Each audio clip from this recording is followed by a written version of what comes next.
South Carolina's LaNorris Sellars is the biggest X factor at the quarterback position in the 2026 NFL draft. And we're going to tell you why he's that and break down this game coming up next.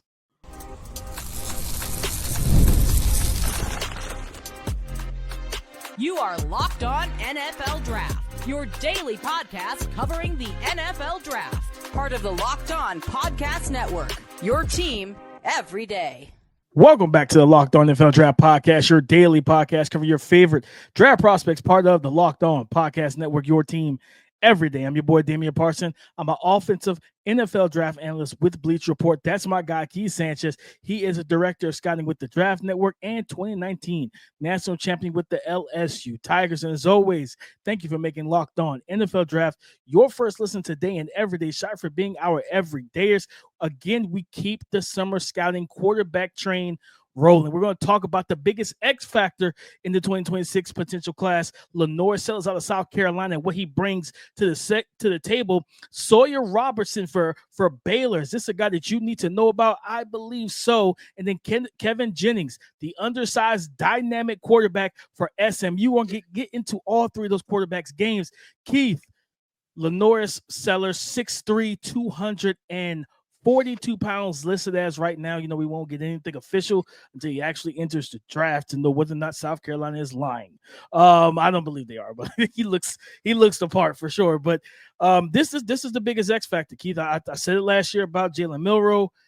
I say it about him as well. Like LaNorris Sellars has every physical gift, right? Every physical tool in the toolbox to be a top 10 type of quarterback. He has the requisite athleticism, the ability to carry and implement him into the actual design run game for your offense. As we've seen in the NFL today, that's a big part of the league. Being able to be mobile, use your legs, make defenses play 11 on 11. Quarterbacks that make them play 10 versus 11, defenses usually have an upper hand on guys that can't move.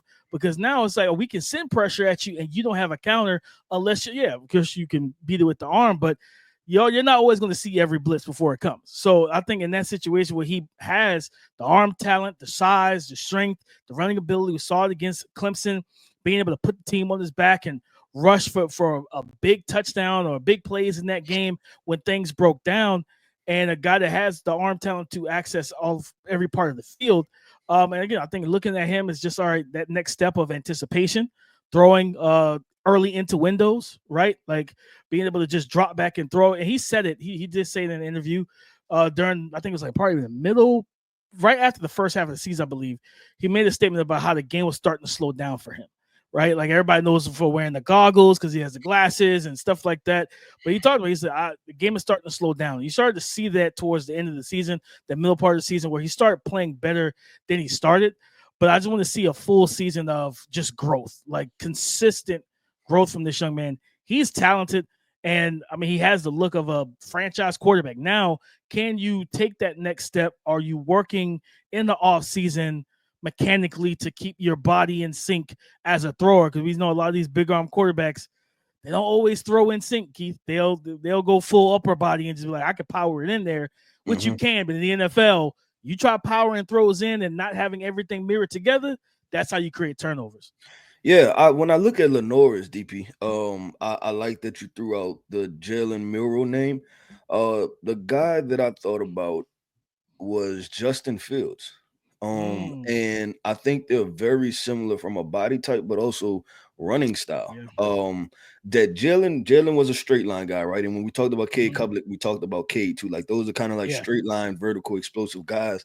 LaNorris and Justin, first of all, they have dense builds, right? Like you feel that they're 230 pounds, right? Very muscular frames. And then also in the pocket, and you've seen it a lot, I think, in the Clemson game, because it was under pressure a lot, that they can shrug off defensive linemen, right? Like get through them, power through tackles. Like they're guys that, when we talk about the run game and inserting them, what you just talked about, you don't mind running QB power, right? Like he's not as big as an Anthony Richardson or something like that, but you don't mind running a QB power. And it's probably Justin Fields, Jalen Hurts, similar body types, but I think he's more on the caliber of being an athlete like Justin Fields is.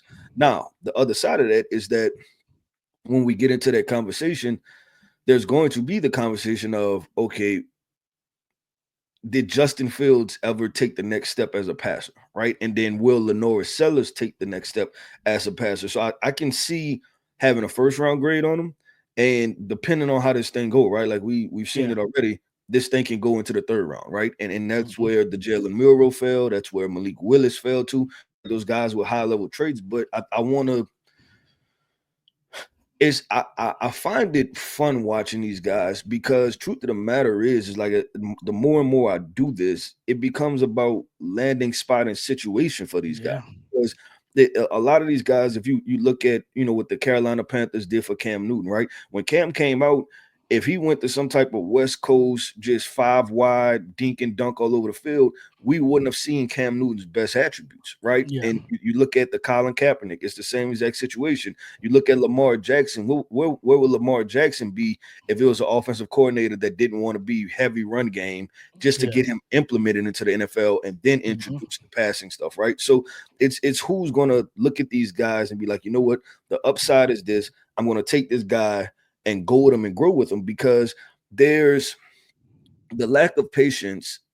It's almost criminal in a sense, right? Like just to not want to develop these guys and throw the book at them. And you get good and bad on both sides, even with the pocket passes, right? We've had plenty of pocket passes that were good in college, but because they didn't introduce it the right way to the quarterbacks, we end up getting bust. So I like Lenore.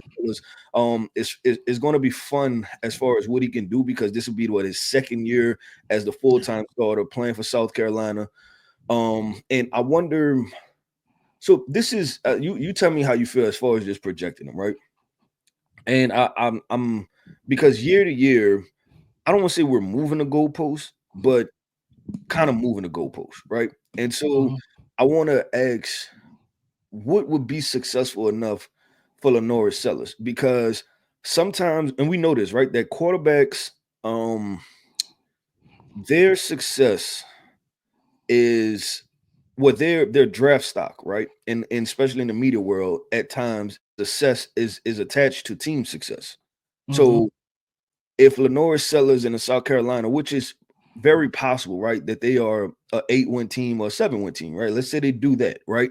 Yeah. Will people be able to overlook that and be like, you know what, there's still enough there? Because you know how we talked about the Jalen conversation, and you was like, well, it's because people seen enough of them and they kind of wish you would have came out the year before. I wonder, is the tide going to change on LaNorris? Like, are we excited now? And then if he does the same exact thing he did last year, are we still going to be excited? I would still be, just because I see the physical tools. Are we going to sour on him, right? Or are we still going to believe in the physical tools, because I think it's there? And I think you did a good job highlighting. You can kind of see the growth from the beginning of him as a passer to like that middle of the season when he, I think he had the back-to-back games of 70+ completion percentage. Another game he threw for over 300 yards. I think he lit Missouri up for like 4 or 5 touchdowns or something like that. So you tell me just kind of where you're at with dual threat quarterbacks, because I think it goes back and forth. It's an up and down thing, and I think it lacks consistency. I don't know not with us, but with perception and the media situation. Yeah, it's always about who came before you and was successful, right? Like this is like, we think about Anthony Richardson going into his second full year as a starter, which would be year 3, I believe, since he was drafted and everything. And if he hits this year and he takes that step, and maybe they missed the playoffs by a game, you know what I mean, for the Colts, but he has a really good season, and like they feel like, okay, we get another year with him, we go ahead and run it back in year 4 with him. That helps a LaNorris Sellars, that helps some of these other toolsy dual threat prospects. But if he falters, then people start questioning what LaNorris Sellars has to do. And like you said, you see the growth. Like for those who have not looked at the stat sheet, he didn't throw for over 200 yards until week 7 of the college football season. Like that, he didn't throw. He only had 2 in his first about 4 to 5 games. He threw 2 passing touchdowns. After that, then he got hot, and you start seeing the steps and the completion percentage rise. The Texas A&M game from a completion percentage was a little tough, but he still threw for almost 250 yards, threw for 2 touchdowns, 0 interceptions in that game. If he can have a full season, Keith, that looks like, I would say, week 10 to the bowl game, 230+ passing yards, multiple TD games, 0 to maybe 1 interception on top of adding in the fact that he was an 852-yard rusher last year. He maybe hits 1,000 yards. He only threw for, on the season, he only threw for 2,500 yards, a little over 2,500. If he hits 3,000, 3,500 plus 1,000 on the ground, and the team success isn't there, I think he still has a good season. And if he declares, is a guy that we will probably hear his name called top 10. Yep. Well, DP, let's do this, man. Let's go to Baylor. Baylor has a quarterback, DP, that can sling the rock a little bit. Let's talk about Sawyer Robertson, quarterback from Baylor. Let's talk about him coming up next. Ever check your bank account and wonder, where did all my money go? Between dining out, online shopping, and entertainment, it's easy to lose track. That's where Monarch Money comes in, your personal CFO, giving you full visibility and control over your finances. Monarch Money isn't just a budgeting app. It's a complete financial command center. You can track all your accounts, investments, and spending in one place. So you stop just managing your money and start building your wealth. When I started using Monarch, I realized how much I was using on food and food delivery. Now I budget smarter and save more. Take control of your finances with Monarch Money. Use the code LOCKEDON NFL at monarchmoney.com for 50% off your first year. That's monarchmoney.com with the code LOCKEDON NFL for half off your first year. Baylor quarterback Sawyer Robertson, 6'4", 220 pounds, listed as on Baylor's website and everything. Keith, he threw for over 3,000 yards, 28 touchdowns, 8 interceptions, had a completion percentage of 61.7. So you want to see that improve. But you talked about it, Keith, sling the rock. This dude, I'm not going to lie, I got excited watching him. Like, this dude throws the ball. Man, he's a lot of fun. He showcases good accuracy down the field, good ball placement, plus level athlete. And I'm starting to see this, Keith. There's a lot of guys that can run in this class. Like, even guys that you look at, you're like, oh, he's 6'4", 220. Oh, he's a white quarterback. He's going to be a pocket passer. Nope. These guys are picking him up and putting them down. He's one of them. I like the fact that he knows how to layer throws over second-level defenders. And even, like, when you're talking about throwing down the field, being able to put the ball over the head of that corner. To me, he's a back shoulder specialist. So big body receivers that may not get the most separation down the field. This guy throws a very good back shoulder. I think he gets through his reads. When he's protected, he gets through his reads. Some of the things I want to see him improve, he stares down some of his reads. Pre-snap he kind of predetermines some of his reads, and he'll just, okay, I think that number one guy's going to be open, or the number two guy's going to be open. He'll get to the read that he wants to get the ball to pre-snap, and he'll stare it down. It's like, no, you got to get out of there, because then that causes him to be a little late at times. Handling simulated pressure with him, not simulated pressure, but just pressure in general. Like, when pressure gets back there, his decision making can get a little scattered. In my opinion, like I said, the staring down reads leads to him. Again, he'll still go from 1 to 2 to 3 if he's protected, but the timing from going from 1 to 2 needs to increase. It needs to speed up as you get ready to go to. I think he's a senior this year. I don't believe he has any more eligibility, especially if Coach Ball say, okay, we're done with the COVID year stuff. All right, great. Let's get these guys into the league. Limiting turnover-worthy plays as well. I think he has a tendency to put the ball in some harmful situations. Mm-hmm. And again, I think all that ties to just not that he doesn't process well, but he's got a tendency to lock on, wait for a read to open up, and then it's like, okay, well, if it doesn't open up, then I'll get through the read. No, if it's open, hit it. If it's not open, pass it off. Go to the next route. Then go to the next read, and then. He's so athletic. I think he had a run against BYU. They ran QB power inside the high red. Yeah. And I was like, it was a very small crease. And he jumped through it like a running back and then just sprinted to the end zone. I'm like, this dude's got some juice as a runner at 6'4", 220 pounds. So I'm excited for Sawyer Robertson, Keith. I think this is a guy that definitely can rise. I have a day 2 grade on him right now. I think he's got a chance to really open some folks' eyes this year with what he's able to do. Him and him and his number 34 is wide receiver. Forget his name right now, but that's a guy I'm looking forward to actually sitting down and studying myself because he was making plays all over the Baylor offense.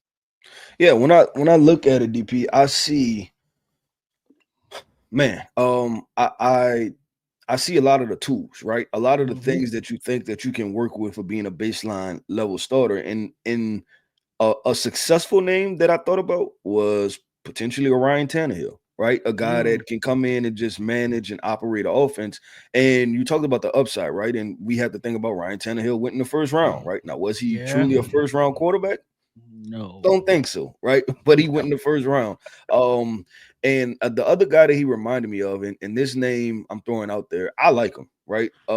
Davis Mills out of Stanford, and they actually checked the box from a height weight perspective too. Davis Mills was somewhat athletic coming out of Stanford, right? Like he can move around a little bit, but also they both were the same exact height weight, listed at about 6'4", 220 pounds. Davis is just in a tough situation because he's not playing over CJ Stroud, right? Like he should be one of those guys calling his agent to be like, hey, can I get traded out of here? Right? You know what? Send me to Pittsburgh, right? Let me try to get a start over there in Pittsburgh or something like that. But yeah, I think that there's a lot there with Sawyer, and he definitely can elevate his draft stock from, I have him as a third round grade too. And I thought about that with Davis Mills. He went in the third round, stuff like that I think he can elevate himself also just because of the athletic profile combined with when you see him rip it, I feel like he rips it, right? Like he gets his body into it, and you can see the force and stuff behind the football. Yeah. And it's gonna be another one of those things, right? Like his success attached to the team's success. But I also look at it from the perspective of that, like guys like Drew Aller and stuff like that, right? Like y'all pocket passers, you better step up because the guys like this can jump you just because they also have the athletic part too. Drew may have a little bit strong arm, but Sawyer has plenty enough arm strength, you know what I'm saying, to at least make it to be able to compete. Yeah, to make it comparative. So I like Sawyer. I agree with you. Yeah, I think, a name that popped out to me, and I hesitated to even mention his name because some people would be like, absolutely not DP. But I thought about like a better version of Blake Bortles because Blake Bortles was another tall, like athletic guy that can move stocky, around, good arm strength, all of that type of stuff. But I think looking at Sawyer, I see more accuracy with him. I see a guy that can put the ball when he's on, he can put the ball where he wants to put it. And then, you know what I mean? He's not just a fastball pitcher as we talked about with like some like a Nico, right? Like, Nico being that Colin Kaepernick type of comp of just drilling those 100-mile-per-hour four-seam heat seekers. Like, no, like the only thing with as a passer, and it's just, I guess it's just a preference thing.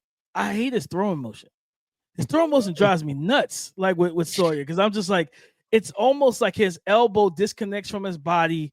And it, like, because I think about like, okay, when going against NFL edge rushers, when the ball is kind of detached from his frame when he's getting ready to throw, and it's almost kind of segmented at times, where it's not just a fluid, snappy motion consistently. And I'm like, man, I know a prime Von Miller would have loved to rush off backside because he knows that ball's not going to be attached, and he'll like elevate the ball, and it's literally only one hand on it, so it's like it's not protected. And I'm like, man, let me look at his fumbles because I never really paid attention. I'm like, how many fumbles did he have, as in 2024? And maybe he only had 2, so maybe it's just me. But it's just like aesthetically, it drives me nuts when I was looking at it. I was like, oh, why does he throw like that? But nonetheless, like I just think this is a guy that he can attack all 3 levels of the defense. But again, if you want, you can design him into the run game, or he can create and just having that ability. Because I think at the end of the day, like we talked about with LaNorris Sellars, do you have to be a Lamar Jackson, Cam Newton as a runner? No, you just got to be able to create. You got to be functional. At baseline for me, it's functionality. You got to be a functional athlete from a baseline standpoint. If you're below functional, I personally don't want nothing to do with you as a quarterback. Like, because I need you to be able to get out of the pocket, not to run for 50 yards, but keep your eyes on the field and create second reaction throwing lanes for our receivers. And then it becomes a scramble drill. Guys can detach. You're thinking about dealing with a Derek Stingley and your receiver getting the second chance to get away from him. Like, okay, he blanketed me the first time, but my quarterback is able to scramble, get out of the pocket. He's looking for us. Let me detach, work back to him, 15 yards, first down. You know what I mean? Things of that nature, not just, hey, I need you to have 800 yards as a rusher in the league. No, I don't. I personally don't want to do that. Like, I want to be able to implement you, but also save and preserve your body from dealing with those NFL defenders, because the hits that we see in college because of the targeting rule and you getting ejected, the NFL, they can rock you. They'll get a 15-yard penalty, but they still play in the game. College guys are a little bit more timid because it's like, man, if I hit you too hard, they think it's taken out. Yep. I'm out this game and I'm out the first half of the next game. You know what I mean? So, like, yeah, that's when I look at him, man, I think he's got a chance to rise. Like I said, I have a 3rd round grade on him as well. You're talking about, like, I've done like a top 10. I have an article dropping for BR, my top 10 way too early 2026 quarterbacks, and I think he's around that. And he's in that 7 to 10 bucket, if I remember correctly, and everything. So, I like him. I like him. He was a lot of fun to watch. A lot of fun to watch as a prospect, and a lot to still develop and grow into. Yep. Well, DP, let's do this, man. We're talking about Kevin Jennings. Who is Kevin Jennings? SMU quarterback. First time in the ACC championship appearance. Second thing, they made it to the college football playoffs, all on the arm of Kevin Jennings, a true do-it-there quarterback. Let's talk about Kevin Jennings' projection coming up next.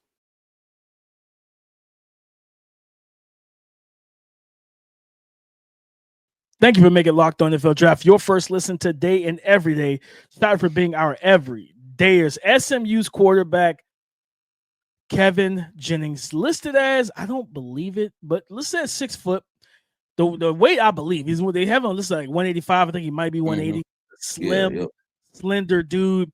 He was not the starter. He was not the starter for like the first 3 games. I believe it was Preston Stone was the projected starter, so he started the first couple games, and then they gave it to Kevin Jennings. I think Preston may have transferred out, and their job is all Kevin Jennings now. And on the season, he completed 65% of his passes for over 3,200 yards passing, 23 passing touchdowns. He had 11 interceptions, but he also added 87 rushes for 433 yards and 5 rushing touchdowns. And like I said, Keith, he's a smaller guy. This is a small, slim, slender dude, but he has juice and dynamicism as a runner. He's elusive in open field and in the pocket when he feels the pocket collapse and has pressure on him. And I feel like he's a better thrower out of the pocket on the move than just strictly from the pocket. And I think I'm gonna say, Key, we talked about like how Anthony Richardson can impact a Lenore Sellars. I think Bryce Young in 2025 can impact this young man a lot if he decides to come out. And I believe he has, so this will be his like technically 4th year in school. So he might, I don't think he has unless he was redshirted, he should be fine in terms of like maybe having 1 more year to go back. But in this SMU offense, I think the way that Bryce Young plays, I think he can take I think he can watch Bryce Young in the pocket, understanding being shorter, being smaller, dealing with taller offensive linemen, dropping back, finding your launch point from the pocket so you can find those throwing lanes. Bryce doesn't get the ball batted down a lot because he's not in a lot of congested pockets because of his placement. And, of course, Carolina did a good job building up the interior offensive line to keep him that way. I think Kevin Jennings should watch some of the Bryce. And if Bryce has a good year, it can help a young man like him. Because right now, like, some people are going to look at him as an outlier because he's small, not big. 100%. The arm is okay. I think his arm is pretty solid. You know what I mean? I think he can rip some throws, but his best attribute is his legs, Keith. So do you see him as a guy, and this is what I got to, and I hate doing this to do it to their quarterbacks because it was done to them for so long, right? And some of it was unrightfully applied, like Lamar Jackson, right? Like people saying Lamar Jackson has to be a wide receiver. I'm asking you with Kevin Jennings, do you see that as the path, right? Like, is this a slot convert guy, right? Like he's gonna play the slot, and if he wants to play in the NFL, just because of the height, weight, and then also, you know, we've had smaller quarterbacks like the Bryce Youngs, we've had the Kyler Murrays, right? Things like that. But where's the arm strength, right? Like the arm talent, how does that compare to those guys who went in the, you know, both of them went number 1 overall, right? And you just think about him having to play in the NFL at that high level. Do you see the path for him to the NFL potentially being more of a slot guy? It's funny you brought it up because I thought about it. I was like, I don't want to mention it because I hate doing it. But yeah, I think that's probably going to be there are going to be some teams that's going to ask him, Keith, like when he declares, like, hey, you thought And about playing slot? there's value. So this is the thing. There's value in him doing both, right? Because I don't think he as an NFL starter at this very moment, right? Yeah. And I don't know if you probably agree, right? Not an NFL starter at this very moment. But there's some high level traits. And you think where the NFL going, he has value, and the value is this: that you break down practice, right? And you have to have a scout team quarterback. Yeah. There are a lot of dual threat quarterbacks now, right? And he's a more than functional, because like you see some of the reports, right? They be like, let's see. If somebody was playing the Eagles, right? Like the Packers or something, they'd be like, to do the tush push, we used our tight end, we used Tucker Kraft as the tush push guy, right? Or something like that. Just different things that people try to put, like if you're playing Lamar Jackson, you're probably going to have to put a wide receiver as a scout team quarterback to mimic that athleticism. With so many dual threat quarterbacks, he makes a great scout team quarterback to set the foundation. And then secondly, if he develops as a wide receiver, you have a kind of a 2-for-1 situation with your roster, right? Like you kind of have both. And so I think there's a lot of value in him doing that potentially. And all of this is predicated if he doesn't advance as a passer. Yeah, if he advances as a passer, then we have to come back to the drawing board and figure some things out. But I look at it and say that Kevin Jennings has the opportunity to develop and have value because he potentially can do both as far as being your scout team quarterback and potentially can he develop into a starting slot wide receiver. Yeah, I mean, you think back to your point, you think back to those New England Patriot playoff teams when they were run wide receiver double pass, and it's Julian Edelman launching it down the field at Damian Mendoza in stride for a touchdown. And it was like, Tom Brady didn't even have to be involved in this play, and they still scored. And it was like, because having a guy like that does open up the play, the playbook, the creativity from the OC. You think about getting him if he was to play slot receiver, and you get him with Sean McVay or probably not Kyle Shanahan because he doesn't do things like that. Like he's more traditional, but Ben Johnson, like Andy Reid, like they're gonna have fun with a guy like that. And again, not to say he has to play slot, because I do think I think the thing with him is, I think from an arm talent standpoint, I think his arm is up there, similar to Bryce. The only problem is Bryce plays so much more from the pocket, where his best attribute is running. So you're undersized, and your best attribute is being a playmaking quarterback. Well, I think about that. What about like a Snoop Huntley too, right? A guy that's a second, third string quarterback, right? That uses legs, and in the right system, like I said, even backing up like system quarterbacks, right? Like he would fit with the Eagles, he would fit with the Ravens, right? Like in being a backup or the third quarterback. He has some good moments with the Ravens. Yeah, 100%. So I think that can be also a decent landing spot for him. And like I said, all this is summer scouting, but predicated off of what they do. But what I do know, DP, that is going to be fun. That this is an exciting guy. He's going to make some plays. He's going to do some things with his legs to where there are going to be some moments where you're like, I think he can do a little something out there. Able to get some starts out of him, maybe. But DP, that wraps up another episode, man, of the Locked On NFL Draft Podcast. I want to end this podcast off by saying shout out to our everydayers. Thank you for tapping in with us each and every single day. Every listener is greatly appreciated here over at Locked On NFL Draft. I am Keith Sanchez. You can find me on X at The Talent Code. That right there is my guy, my co-host, Mr. Damian Parson. You can find him on X at DP_NFL. And like we like to say, man, y'all come talk to us. We like to talk back. Go subscribe and follow for free on YouTube, wherever you listen to the podcast, to get the latest episode as soon as it is available. On tomorrow's show, we're getting into Fernando Mendoza, the quarterback that transferred from Cal. Now he's taking over for the Indiana Hoosiers. I'm going to tell you, he's one of my favorite quarterbacks so far in summer scouting. So we're going to talk about that on tomorrow's show. So come and join the conversation again tomorrow on the Locked On Podcast Network, your team every day.